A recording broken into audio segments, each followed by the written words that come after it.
Gangguan semakin banyak ketika istri haid atau datang bulan. Efek menggunakan santet lalat hijau.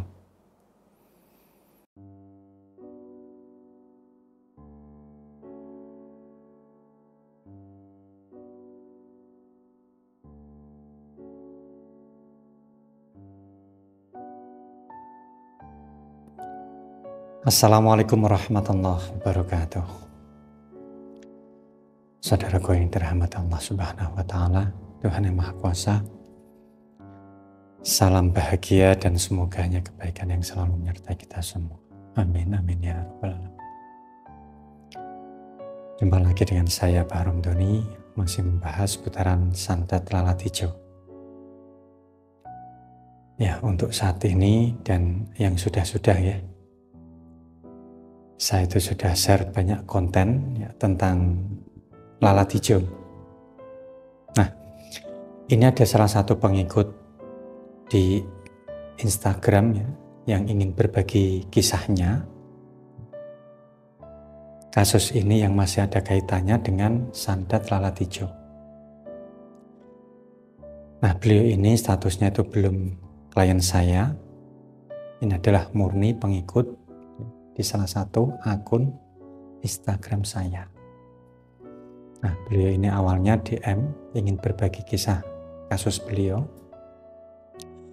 Karena kesulitan dan terlalu panjang jika lewat DM ya, Instagram, maka lanjut ke telepon saja. Nah, lewat telepon ini sudah saya rekam, kemudian saya tulis ulang dan saya pelajari. Kemudian saya share kepada Anda semuanya. Nah, beliau ini berpesan untuk cerita kasusnya ini disamarkan untuk identitasnya. Nah, ini boleh ditambahi dan dikurangi agar semakin samar. Nah, tapi ini tidak mengurangi inti dari poin-poin dari kasus yang dialami oleh yang bersangkutan. Nah, langsung saja sebut saja nama dari yang bersangkutan ini adalah Mas Fulan. Beliau ini punya usaha sate kambing. Usaha ini sebenarnya itu usaha warisan ya dari ayah Mas Fulan.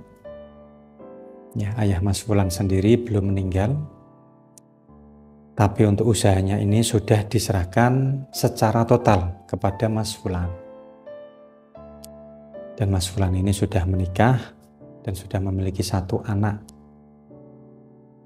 Ya, Mas Fulan dan istri ini sudah pisah rumah dengan orang tua. Tapi memang belum memiliki rumah. Jadi itu sama istri masih ngontrak rumah.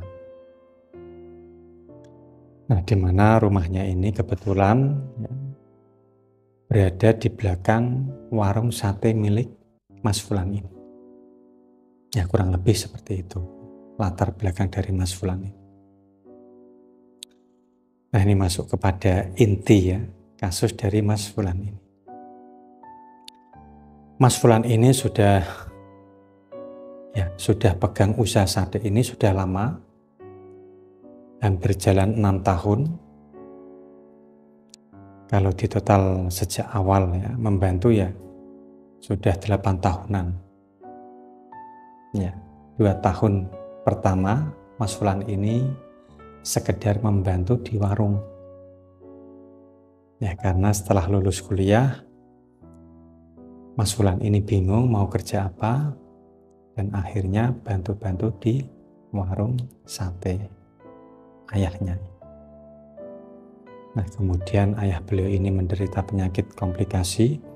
Jadi setelah 2 tahun yang awalnya itu membantu, kemudian Mas Fulan ini sudah diserah full, sudah diserahkan ya, kepada Mas Fulan ya, untuk memegang warung sate tersebut. Nah, sebenarnya itu masih ada kakak Mas Fulan yang mungkin bisa membantu operasional warung, tapi kakak Mas Fulan ini seorang dosen ya, PNS di salah satu universitas terkemuka di kota tempat tinggal Mas Fulan.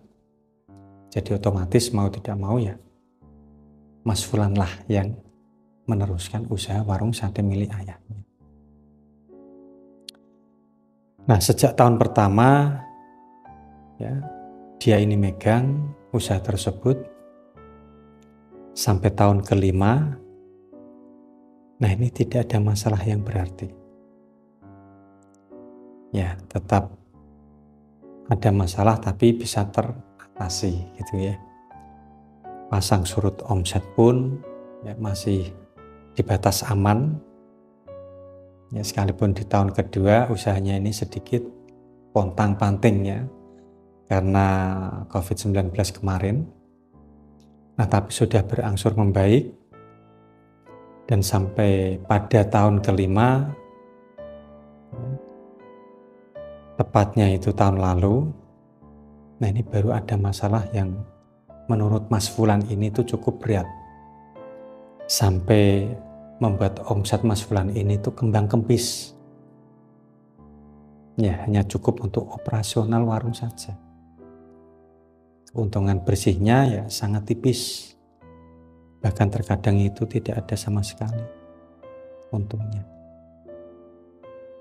Nah, kalau menurut Mas Fulan sendiri, penyebab utamanya adalah ada warung sate baru di dekat warung milik Mas Fulan ini. Dan itu pun tidak hanya satu, tapi ada 3 sekaligus. Nah, di mana 2 warung sate kambing dan satunya lagi adalah sate ayam. Nah, untuk mengatasi hal ini, Mas Fulan ini sudah melakukan berbagai usaha seperti promosi, beriklan, sampai pasang pelarisan juga. Nah, tapi hal ini tidak begitu memberi efek yang signifikan. Dan sampai pada akhirnya, karena gelap mata, Mas Fulan ini ingin menyantet ketiga warung tersebut. Nah, dalam hal ini Mas Fulan itu sangat menekankan ya, bahwa beliau itu hanya ingin menyantet tempat usaha dari pesaing tersebut. Ya, tidak ada niat menyantet pemiliknya. Nah, jadi keinginan Mas Fulan ini intinya itu hanya membuat usaha pesaingnya ini sepi tanpa membahayakan nyawa atau keselamatan si pemilik atau karyawan ya, dari usaha pesaing tersebut. Nah, untuk hajat seperti ini, Mas Fulan itu memutar otak dan mencari info ya, dukun atau paranormal mana yang bisa membantu keinginannya atau hajatnya. Dan sampai pada akhirnya Mas Fulan ini dapat info dari paranormal yang sebelumnya itu membantu Mas Fulan dalam hal pelarisan usahanya tadi. Nah, lalu Mas Fulan ini ya diarahkan kepada salah satu dukun santet. Untuk dukun santet ini dari tempat tinggal Mas Fulan ini lumayan jauh. Ya, meskipun masih satu kota. Tapi untuk perjalanannya ya hampir ya kurang lebih 2 jam lah. Nah, selain karena memang jauh ya tempatnya, juga masalah jalan menuju rumah dukun tersebut ya, tidak dalam kondisi baik. Jadi ini bisa memperlambat perjalanan Mas Fulan. Nah, untuk kelanjutan dari kisah Mas Fulan ini akan saya sambung lagi ya, di video selanjutnya. Nah, untuk video ini saya cukupkan terlebih dahulu. Dan terakhir, jika Anda ini belum subscribe channel ini, silahkan klik subscribe, like, dan share. Agar channel ini semakin berkembang dan bisa membantu permasalahan-permasalahan Anda dan orang-orang di sekitar Anda semuanya. Dan jangan lupa klik tombol lonceng notifikasinya ya, agar Anda ini senantiasa mendapatkan update dari channel ini. Nah, terima kasih. Sampai jumpa di video selanjutnya.